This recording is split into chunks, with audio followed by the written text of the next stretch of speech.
এই পোৱালিজনী বিক্ৰী কৰা হ'ব। যদি কোনো সদাশয় ল'ব বিচাৰে তেন্তে স্ক্ৰীনত দিয়া নাম্বাৰটোত যোগাযোগ কৰিব আৰু পোৱালিজনী চাওকচোন। তাইক বেচিব পোৱালি দেখা পোৱা নাই কি বিক্ৰী কৰিব বোলে। দামটো কৈ দিবা আৰু এড্ৰেছটো কৈ দিবা। তোমাৰ কপাহ পলাগুৰি হয়।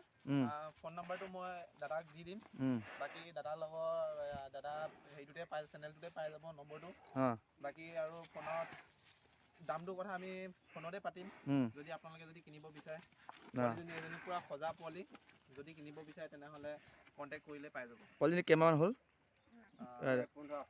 15 মাহ ন? এইটো 2 বছৰীয়া, সেইজনী 15 মাহ হৈছে। চাওক এইজনী ওচৰলৈ যাব নোৱাৰোঁ ন, সৰু পোৱালি গুচি যায়। কিন্তু দামটো ফোনতে আপোনালোকে কাটা চিঙা কৰি ল'ব। তেনেকৈ মই নাম্বাৰটো ওপৰত দি থাকিম, স্ক্ৰীণত আহি থাকিব, চাব। আৰু এইজনী পোৱালি দেখাইছোঁ, ধুনীয়া আছে পোৱালিজনী, সজা একদম ঠাণ্ডা পোৱালি।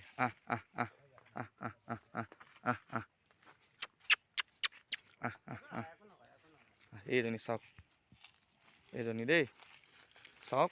আপোনালোকে ফোনৰ নাম্বাৰটো দি দিম, ফোন কৰিব আপোনালোকে। এই 20 নাম্বাৰটো দি দিম, কথা পাতিব।